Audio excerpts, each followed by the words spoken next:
Ma conviction, c'est que l'arrivée de l'IA va permettre au L&D de beaucoup plus remonter dans la stratégie. Parce que toute une partie de l'administratif, etc., va avoir tendance à s'automatiser. Skill Me Up. Bienvenue sur Skill Me Up, le podcast qui développe tes compétences et celles de tes équipes. Chaque semaine, avec mes invités, on décode les éléments clés d'une stratégie de formation pertinente et petit à petit, on t'aide à construire la tienne. Je suis Delphine Moncorgé et je t'invite à me suivre dans ce nouvel épisode. Bonne écoute! Bonjour et bienvenue dans ce nouvel épisode de Skill Me Up. Aujourd'hui, je reçois Clément Lomo. Clément est multi-entrepreneur, enseignant, auteur et surtout cofondateur de Blify. On le voit partout en ce moment, à la radio, à la télé. On ne peut pas y échapper. Bonjour Clément. Bonjour Delphine. Ravi de t'accueillir sur Skill Me Up. Aujourd'hui, nous allons parler de modalités conversationnelles en formation ou de roleplay. Mais avant cela, pour celles et ceux qui n'auraient pas fait de veille learning depuis 2 mois et qui ne te connaîtraient pas, est-ce que tu peux te présenter en 3 points, 3 dates ou 3 chiffres clés, s'il te plaît? Oui, avec plaisir.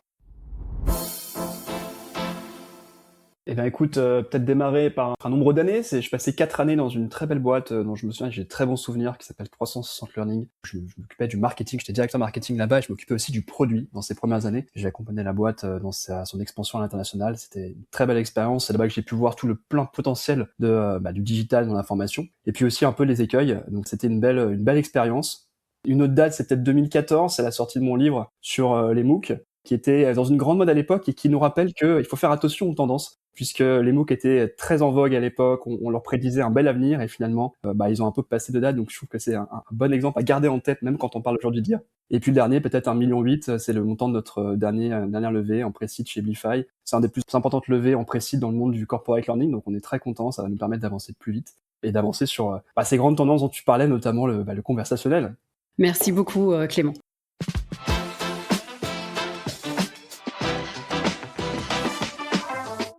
Alors pour commencer, quelles sont justement les 3 principales tendances que tu as identifiées dans la formation au cours de ces 6 derniers mois? Et après, deuxième question connexe, parmi ces 3, qu'est-ce qui révèle d'un effet de mode et qu'est-ce qui est fait pour durer, selon toi? C'est une très bonne question. Tu me demandes de prédire l'avenir, avec plaisir. Déjà celle que tu as identifiée, puis après on verra si on peut prédire ensemble. Ça marche. Alors, je vais volontairement terminer par celle dont je t'ai parlé juste avant, et je vais commencer par 2 autres, qui sont en fait, pour moi, 3 grandes tendances qui ont été, on va dire, déclenchées par le retour en force et l'avènement de l'intelligence artificielle depuis 3 ans maintenant. La première, c'est l'individualisation des parcours de formation. Enfin, on parle de l'Active Learning depuis longtemps, hein. Je veux dire, belle boîte française d'ailleurs, Indomocio à l'époque sur ce sujet, une belle boîte aussi australienne sur le sujet. Ça fait très longtemps qu'on en parle, c'était assez compliqué à mettre en place auparavant. Là, l'intelligence artificielle vient vraiment, les nouvelles avancées en intelligence artificielle viennent débloquer des choses sur ce qu'on appelle l'active learning, en gros, la capacité d'une entreprise à individualiser la formation, mais à l'échelle de toute son entreprise. Pour moi, ça c'est la première grande tendance, et on le voit de plus en plus aujourd'hui arriver sur le marché, notamment avec toutes ces nouvelles boîtes dans l'intelligence artificielle. Le deuxième, c'est aussi un retour en force, une tendance qui était une tendance dans le passé, mais qui revient en force aujourd'hui, qui est le flow of work. C'est un peu un vœu pieux, le flow of work, hein. C'est rapprocher au maximum la formation du travail. Et on parlait de la FEST en France. C'est aussi toujours très compliqué à mettre en place, hein. On passait beaucoup par un système de mentorat, l'apprentissage un peu de cette veine-là. Mais côté digital, c'était très dur à mettre en place. Toute cette vague d'intelligence artificielle a permis de débloquer des choses sur le flow of work. On peut aller beaucoup plus loin aujourd'hui. On peut récupérer du contexte au plus près du travail. Et ça vient un peu aussi réalimenter la première tendance dont je t'ai parlé, l'individualisation. Et la dernière, c'est le conversationnel. T'en parlais un petit peu tout à l'heure en intro. Pourquoi c'est une énorme tendance? Puisque c'est ce que révèlent les grandes études qui ont été lancées par OpenAI et par Microsoft en fin d'année dernière. Ils ont sorti 2 grands rapports, un en septembre et un en octobre, qui donnent les grandes tendances d'usage de ChatGPT et de Copilot. Et ce qu'on voit dans ces 2 grandes études, c'est que la formation, le tutorat, il est dans les 2-3 premiers usages parmi une vingtaine d'autres usages de ces outils. Donc ça en dit long quand même sur C'est clair. à quel point les gens en fait commencent à s'habituer et se sont déjà habitués à utiliser cette interface conversationnelle pour apprendre des choses. Et ça, c'est une énorme tendance, et on va en parler un peu après je pense, mais qui nous excite beaucoup. Ça marche. Justement, donc quand on parle de modalités conversationnelles en formation, de quoi on parle concrètement? Est-ce que c'est un nouveau format, une nouvelle expérience ou carrément un changement de paradigme? Et comment on l'utilise? Je vais prendre ma casquette presque chercheur, même si je suis pas chercheur. c'est que la conversation dans la formation, c'est vieux comme le monde, hein. C'est d'ailleurs la première modalité d'apprentissage, c'était la conversation, dans l'histoire. Avant même l'écrit, avant même n'importe quelle autre modalité. On apprenait par des pairs, par des sachants avec qui on discutait, on échangeait et qui nous livraient du savoir. Donc c'est pas nouveau. Simplement, dernièrement, il y a d'autres modalités qui ont pris le pas. Évidemment, le présentiel qui existe depuis longtemps. Dans une salle, on apprend avec un formateur. On a, avec l'avènement du numérique, d'autres modalités qui sont arrivées. En premier lieu, le e-learning, on va dire les formations disponibles à la demande sur une plateforme, avec tous les formats qui s'accompagnent, tous les standards qui s'accompagnent, les scores et compagnie, et qui permettent de se former de manière asynchrone. Un peu plus tard, les classes virtuelles, avec l'avènement des outils de visio, troisième grande modalité, troisième corde à l'arc des fonctions formation. Et là, l'intelligence artificielle, générative principalement, ramène sur le devant de la scène cette conversation, cette possibilité d'échanger avec un père qui n'en est pas vraiment ça, mais en tout cas avec une intelligence artificielle, et de revenir à cette modalité presque fondatrice de l'apprentissage, qui est de discuter, de tirer un fil, et d'avoir en fait un échange qui est complètement personnalisé à notre envie du moment, à ce dont on a besoin, au plus proche de... Alors ça peut être du travail, quand on est dans le monde du travail, mais aussi dans l'enseignement supérieur. OpenAI est très utilisé par les étudiants dans le secondaire et dans le supérieur, utilisé pour réviser, pour essayer de bien comprendre un concept qui est pas toujours très limpide dans un livre ou dans un cours. Donc voilà. Ok. Mais alors, moi, il y a quelques années, quand j'étais soit en entreprise, soit en organisme de formation, j'ai utilisé PitchBoy. On s'entraînait aussi de façon asynchrone, individuelle, autant qu'on voulait. Qu'est-ce que ça change fondamentalement l'IA alors aujourd'hui ? T'as complètement raison. PitchBoy, très bel exemple, belle boîte. Et petit coucou à Homéric en passant. On lui fait tous un coucou. Non, très très belle boîte, avec une idée innovante. Cette idée de pouvoir échanger avec un avatar et d'apprendre avec cet avatar et avancer comme ça dans un parcours de formation. Donc très belle proposition de valeur, une boîte qui s'est bien développée, mais qui en fait a subi, je pense, de plein fouet l'arrivée de l'intelligence artificielle générative, puisque le fonctionnement de PitchBoy reposait sur un système de scénarios préécrits qu'il fallait justement préécrire. Et du coup, imaginer un peu toutes les situations possibles, tous les cas possibles pour apporter une réponse dans ce cas présent. Et on se retrouvait vite avec des choses extrêmement longues, extrêmement complexes, pour à la fin avoir une expérience qui soit OK. Le boom de l'intelligence artificielle générative a complètement changé cette approche-là. Cette approche est devenue désuète au profit d'une expérience peut-être un peu moins contrôlée, c'est vrai, mais beaucoup plus fluide, naturelle, contextualisée au propos de la personne en face. Donc magnifique proposition de valeur, promesse. Pionnier, je pense, sur cette approche digitale, mais comme beaucoup de pionniers, parfois très vite bousculés par une nouvelle technologie. Donc en l'occurrence, c'est ce qui s'est passé pour PitchBoy. D'accord, ouais. Prenons en compte donc l'IA aujourd'hui, ce serait quoi les cas d'usage les plus pertinents pour utiliser ce type de modalité ?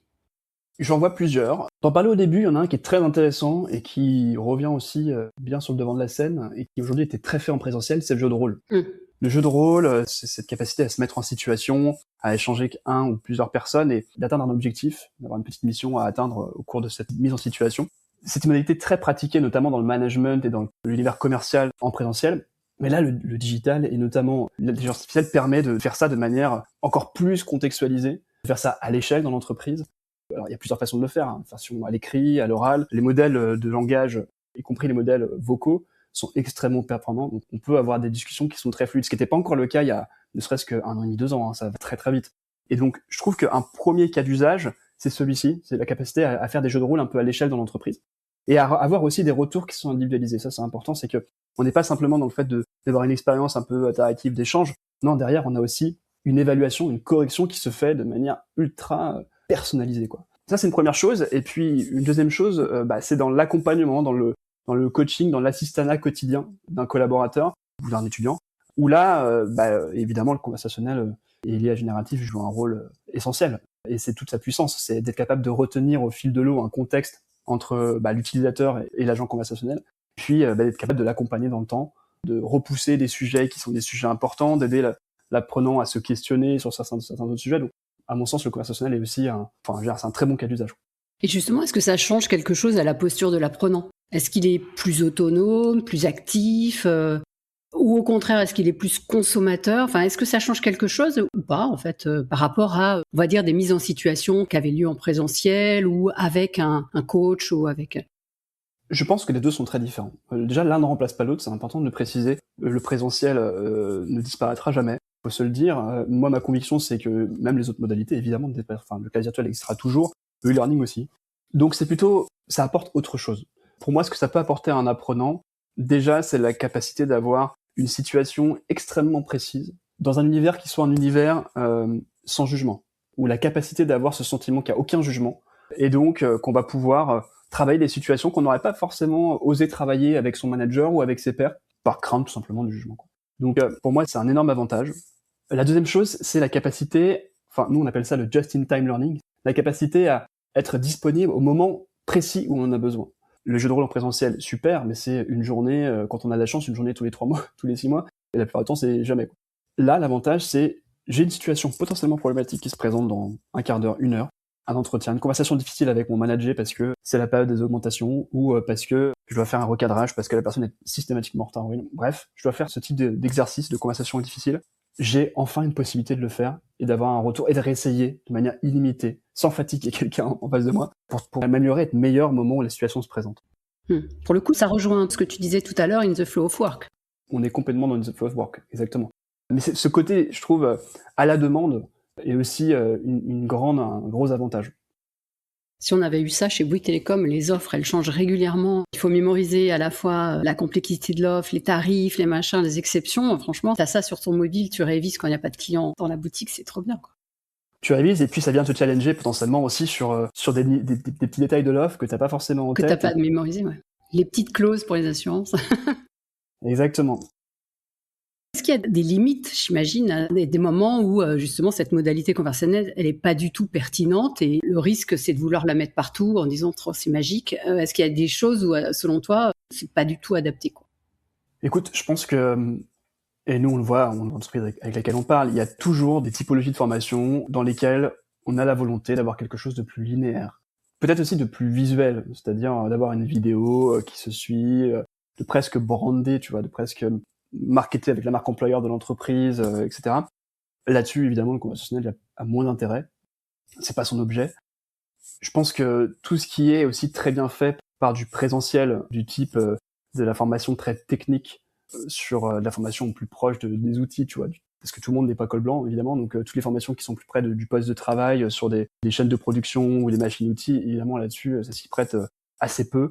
Il y a d'autres usages de l'IA conversationnelle, mais qui sont, pour moi, moins de l'ordre de la formation. Donc non, ça se fait pas partout. Moi, ma conviction, c'est qu'en fait, le conversationnel est une nouvelle modalité à disposition des entreprises qui vient compléter le triptyque présentiel, classe virtuelle, e-learning classique, et simplement, elle vient proposer un nouveau mode d'hybridation des parcours de formation.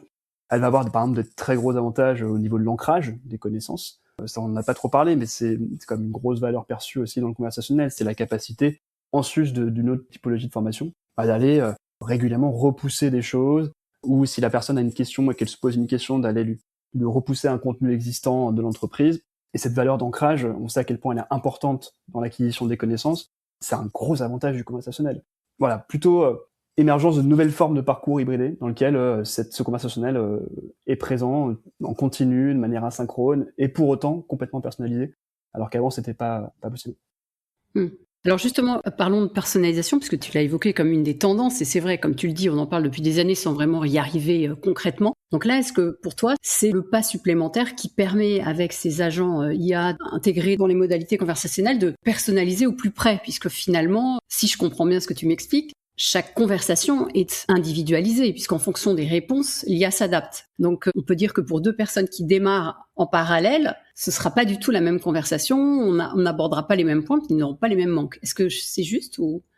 Alors, ce que tu dis est très juste. Je pense que tout dépend de la façon dont c'est implémenté. Si je prends notre exemple à nous, très précis, nous, le fonctionnement, c'est que, en fait, les services formation vont pouvoir créer, autant qu'ils le souhaitent, des agents IA, qui sont des agents formateurs. C'est-à-dire, c'est des agents qui vont agir comme des formateurs. Et ils ont accès à tout un tas de connaissances de l'entreprise, donc que ce soit des documents statiques, des PDF, des PowerPoint, mais aussi des outils d'entreprise, donc potentiellement des bases de connaissances internes, des drives, etc. Et ils vont aussi avoir accès à tout un tas de modalités. Donc les jeux de rôle dont on parlait tout à l'heure, mais il n'y a pas que ça. Il y a de la vidéo, il y a du podcast, il y a tout un type de questions différentes, etc. Et donc ensuite, cet agent, il va suivre scrupuleusement un programme de formation, un plan de formation. Donc quand il va être déployé sur la connaissance de l'offre une nouvelle offre de telle mutuelle, eh bien, il va suivre exactement le programme qui a été donné avec la connaissance de l'offre en question, et il va pas en sortir. Donc, quand cette formation va être déployée auprès de 2 équipes, admettons, de cette mutuelle, ce qui va se passer, c'est qu'en effet, il va y avoir une individualisation en fonction de la personne. C'est-à-dire que ce programme pédagogique qui va être décliné par l'agent, il va pas être décliné de la même façon, donc pas dans le même ordre, par exemple, en fonction de la personne A ou la personne B. Et dans les exemples qui vont être pris, également, ça va pas être les mêmes. Donc quand on va pousser par exemple garantie PTIA sur un sujet, si il y a une personne qui auparavant dans sa discussion a dit qu'elle avait beaucoup plus de clientèle âgée versus la personne B, où en fait c'est beaucoup plus des entrepreneurs qui ont besoin d'une garantie parce qu'ils souscrivent des prêts, etc. Eh bien les exemples qui vont être donnés vont être cohérents avec ce que la personne a déjà évoqué. Mais derrière c'est le même programme. Simplement, ça va être évoqué avec des exemptions. On l'aborde différemment, donc on personnalise l'approche. Exactement. Et c'est là où l'IA est très forte, c'est qu'elle est capable de récupérer plusieurs couches de contexte.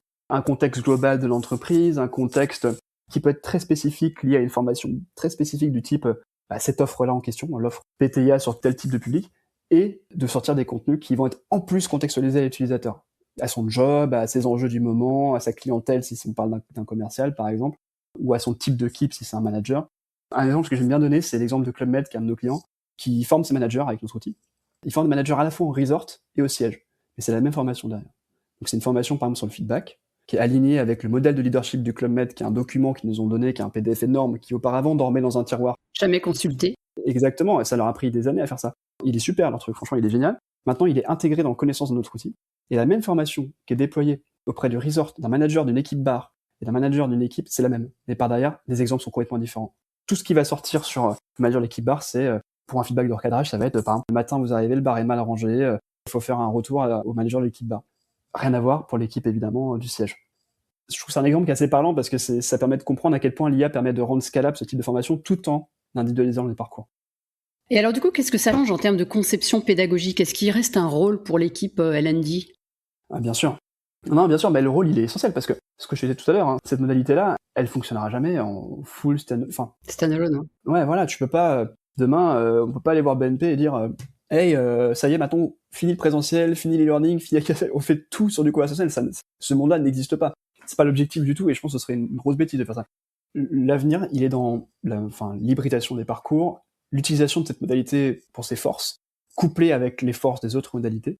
Et donc j'ai oublié ta question. Est-ce qu'il reste un rôle pour l'équipe pédagogique en mode, est-ce qu'ils vont à l'écoute, est-ce qu'ils vont pas flipper en disant, alors, du coup, nous, on n'a plus rien à faire? Non, c'est simplement le rôle de l'équipe pédagogique, elle est d'imaginer cette hybridation, d'imaginer dans leur stratégie globale à quel niveau il faut être en mesure de déployer ces agents et de déployer ce conversationnel. Derrière, pour le déployer, évidemment, ces agents, il faut les créer. On a fait un super webinaire il y a pas longtemps avec Deloitte. On expliquait que le métier des équipes formation allait passer de gestionnaire de plans à architecte d'écosystème. Et l'idée, c'est ça, c'est comment demain l'équipe, elle déploie ses agents, mais du coup, elle réfléchit à quelles connaissances il faut intégrer à ces agents, à quel niveau. Est-ce que tu as une connaissance au niveau global de l'entreprise, tu as une connaissance au niveau de chaque agent, chacune est spécifique, auprès de quelle équipe on déploie, quel programme, c'est-à-dire... Donc on fait de la stratégie de formation, ça me va bien ça. On est purement dans la stratégie. Et comment on mesure l'efficacité de ces dispositifs aujourd'hui? C'est quoi les indicateurs qui te semblent pertinents? Alors nous, on utilise plusieurs indicateurs. Déjà, on utilise des indicateurs de base qui restent dans le monde de la formation. Ils sont importants pour les équipes formation, j'entends. Donc ça va être du temps passé en formation, ça va être du score moyen, ça va être des taux de progression, des taux de complétion des formations. Parce que comme je te disais, chaque agent qu'on déploie en conversationnel, il a un programme à suivre. Et ce programme, on est capable de savoir comment il avance. Mais il y a d'autres indicateurs qui sont intéressants pour nous et qui justement sont ceux qui explosent avec ce type de modalité, c'est l'engagement. Donc c'est à quel point les personnes, elles vont proactivement elles-mêmes interagir avec le conversationnel.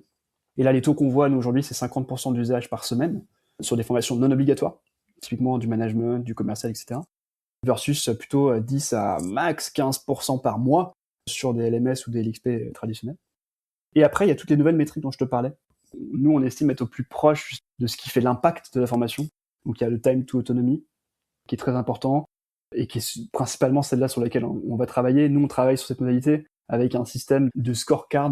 Donc, en fait, quand on déploie une formation, il y a évidemment tout ce qui va être de l'ordre de l'évaluation et de l'ancrage au fil de l'eau, mais il va y avoir une sorte de surcouche qui est une scorecard. C'est-à-dire, en gros, c'est à partir des objectifs pédagogiques qui sont assignés à cet agent, à ce formateur IA, c'est quoi les points clés qui doivent être vérifiés à la fin et savoir si la personne elle a vraiment grandi sur ces sujets.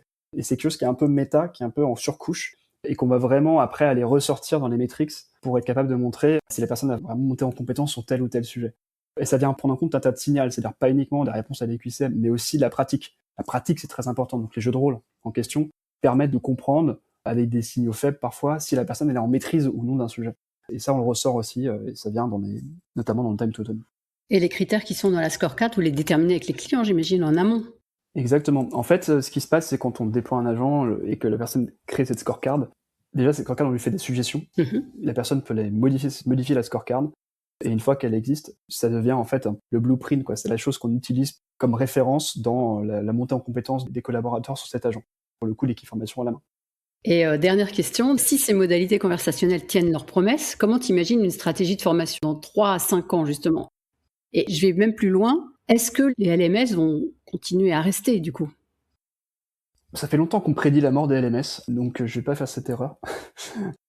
Les LMS ont un intérêt, garderont toujours leur intérêt, principalement administratif de la formation. Il y aura, moi je te le dis, il y aura toujours, ça c'est ma conviction forte, du présentiel. Toutes les modalités resteront.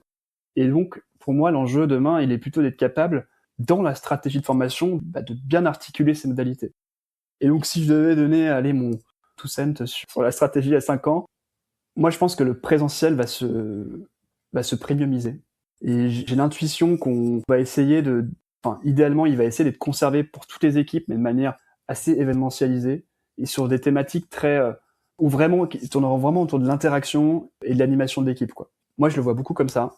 Je pense que ça changera pas sur tout ce qui est autour du présentiel, mais plus accompagnement individuel, type coaching, mentorat, etc. Moi, je vois pas les choses changer beaucoup plus que ça. Néanmoins, ce qui changera, c'est la capacité de permettre un accompagnement dans le temps. C'est-à-dire qu'auparavant, c'est pareil, c'était assez ponctuel. On pouvait faire ça en classe virtuelle, voilà, pour que ce soit un peu moins ponctuel, mais enfin un peu plus régulier, on va dire, mais c'était pas idéal. Nous, c'est par exemple sur quoi on travaille avec des organismes de formation.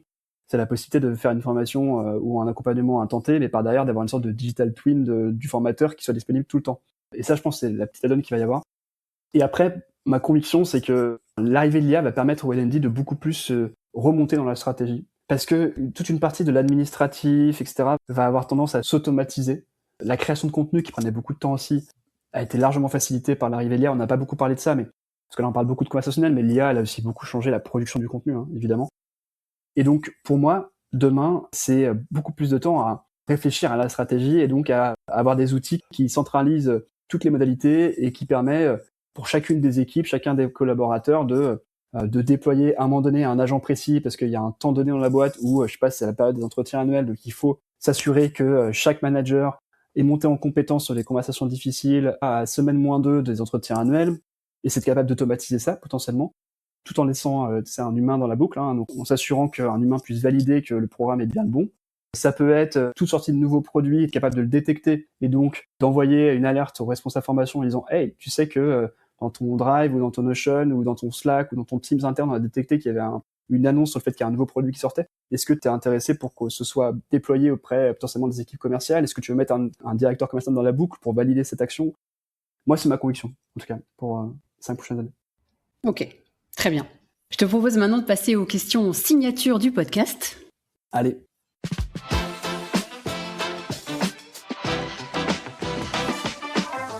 La première question, c'est comment fais-tu ta veille? Comment je fais ma veille? Écoute, moi j'ai un Google Alert. C'est un peu vieillot de dire ça parce que ça existe depuis 20 ans, mais ça fonctionne très très bien. Moi j'ai ma Google Alert sur plusieurs mots-clés. C'est important pour moi, donc évidemment L&D, stratégie, L&D, IA. Et ça ressort énormément d'articles qui sortent. En fait, c'est une veille de tous les articles qui sortent sur le web, toutes langues confondues. Et moi, c'est un outil que j'utilise beaucoup parce que j'ai des articles qui tombent tous les matins et je regarde tout ce qu'il y a. Et également, je ne relis pas tout parce qu'il y a énormément de choses, mais je sélectionne un peu ce qui m'intéresse et c'est hyper intéressant. Et après, je suis plusieurs personnes. Je suis des acteurs comme George Bazin aux États-Unis. J'aime beaucoup Philippa Hardman aussi, qui est une chercheuse de Cambridge, qui a plusieurs newsletters qui sont hyper intéressantes sur l'ingénierie pédagogique, qui se posent beaucoup de questions à l'ère de l'IA et qui partagent une veille sur ce qui se fait dans la recherche qui est hyper intéressante. Et puis évidemment, il y a Delphine. Quelle est la formation qui a eu le plus d'impact sur toi et pourquoi? Formation qui a eu le plus d'impact, eh bien, je dirais que moi, c'est ma formation initiale. c'est le CELSA. Je passais une année merveilleuse au CELSA, puisque je trouve que c'est une formation incroyable, à la fois ancrée dans le réel professionnel, mais également qui force à se questionner, qui invite à douter de tout, qui invite à penser de manière beaucoup plus complexe, beaucoup plus qu'une vision souvent binaire qu'on peut avoir dans le business. Et moi, je sais que ça m'a toujours servi dans le monde professionnel, c'est cette capacité à, surtout à l'heure de l'IA, où il y a énormément de discours qui se produisent autour de l'IA. C'est des discours très technocentrés, très évangélistes sur ça va tout changer, etc. Moi, c'est ce que j'ai appris dans cette année, je pense, m'a aidé à garder au maximum la tête froide là-dessus et à se concentrer sur, et c'est ce qu'on essaie de faire chez Blify, sur l'impact réel, quoi, sur ce qui se passe vraiment dans les usages, et ça change pas tout. L'IA ne change pas toujours tout. Il y a certains use cases où ça change des choses, mais pas d'autres. Il faut être capable de garder la tête froide, et je trouve que cette formation m'a beaucoup aidé à ça. Si tu pouvais donner un seul conseil à un DRH ou un responsable formation, ce serait lequel ? Un seul conseil, ne pas louper le virage de tout ce qui se passe aujourd'hui dans l'IA. Ne pas faire d'autruche. Voilà, parce que il est majeur ce virage, il est drastique. Je pense qu'il est au même niveau que l'arrivée du web, du numérique dans nos vies. Il est peut-être même plus brusque. Et donc, c'est pas pour ça qu'il faut tout changer du jour au lendemain. On peut prendre son temps, pas trop non plus, mais quand même un peu son temps. Mais quand même, faut regarder ce qui se fait, quoi. Faut regarder ce qui se fait, il faut prendre des bonnes décisions. Typiquement, aujourd'hui, se poser la question 3 fois avant de prendre un LMS, puisque se poser la question de est-ce que c'est vraiment l'outil dans les 5 prochaines années, je pense que c'est des bonnes questions à se poser. Ok. Et quelle actu récente ou prochaine aimerais-tu partager avec nous, Clément ? Il y en a plein des actus, Delphine. Il y en a plein. Là, en ce moment, on a un paquet. Alors, la toute dernière, je suis très content là de ce qu'on a fait. On a reçu la médaille d'or là de la meilleure collaboration au trophée RH de la République RH avec notre partenaire et notre client depuis toujours, qui nous font confiance depuis le départ, qui est Kaufman Broad. Donc je fais un gros coucou à Sophie Letiers et à Camille Galichon et toute leur équipe, Prissy, Marion, etc. C'est vraiment une super collab avec eux, et ça a été reconnu justement par ce prix dont on est très content, et qui montre que voilà, on peut être une boîte de logiciels et vraiment être dans l'accompagnement de ses clients, continuer dans l'écoute continue de ses clients, et ça peut faire des miracles. Donc on est hyper content de ça. Génial. Super. Bravo et félicitations aussi pour tout ça. Merci Delphine. Je pense que ce qui est intéressant, plutôt que de résumer tout ce qu'on s'est dit, c'est de rester sur les tendances et finalement l'individualisation, la formation in the flow of work et le côté conversationnel. Finalement, tout ça peut se combiner au profit de l'apprenant, au profit de l'impact, de l'efficacité. Et je trouve intéressant ce que tu disais en termes de KPIs qui servent à mesurer là sur l'engagement. C'est hyper marquant, t'es 50% versus 15%. J'imagine que du coup, comme on est autonome, sans public, enfin on est tout seul pour s'entraîner quand on le veut, etc. Et sans public, je pense que ça engage davantage, et on a des comptes à rendre qu'à soi-même. Et donc, si on est vraiment motivé par une progression, développement des compétences, je pense que c'est le système, enfin la modalité idéale pour s'entraîner. Pour s'entraîner, apprendre, et puis pour mémoriser et garder en tête quand on a besoin des petites piqûres de rappel, les fameuses, juste ce dont on a besoin soi, plutôt que de refaire la totalité, quoi. Et on arrive à raccrocher également des personnes qui étaient moins attirées par la formation, puisque on avait l'image d'une formation très descendante, très générique aussi, donc qui ne s'adaptait pas à ce que moi je voulais, ce qui m'intéressait et ce qui faisait mon quotidien. Donc on raccroche aussi beaucoup plus. C'est clair. Bon c'est génial, maintenant il n'y a plus qu'à tester. Exactement. Allez, c'est parti. C'est parti. J'imagine que vous avez soit des cas d'usage ou des choses à montrer. On pourra mettre les liens dans le descriptif. Exactement. Sur notre site, vous avez déjà quelques clients qui ont commencé à raconter leur expérience avec Blify, le Club Med, Kaufman Broad, Artelia. Et puis, vous pouvez retrouver énormément de contenu aussi. On fait pas un super podcast, mais en tout cas, on a des webinaires. On fait quelques webinaires. Et notamment, je vous parlais de celui avec Deloitte qui est intéressant, celui du Club Med aussi qui est très intéressant. Faut pas hésiter à les creuser. Super. Merci beaucoup Clément. Bonne chance pour la suite. C'est bien parti en tout cas. Merci Delphine. Et puis à bientôt sur un événement learning. Ouais. Avec plaisir. Merci pour l'invitation. Je t'en prie. Au revoir. J'espère que cet épisode t'a inspiré. S'il t'a plu, pense à ajouter plein d'étoiles sur ta plateforme d'écoute. Et si tu veux booster ta stratégie de formation, contacte-moi sur LinkedIn. Rendez-vous la semaine prochaine avec un nouvel invité. D'ici là, abonne-toi. Belle journée et à très vite.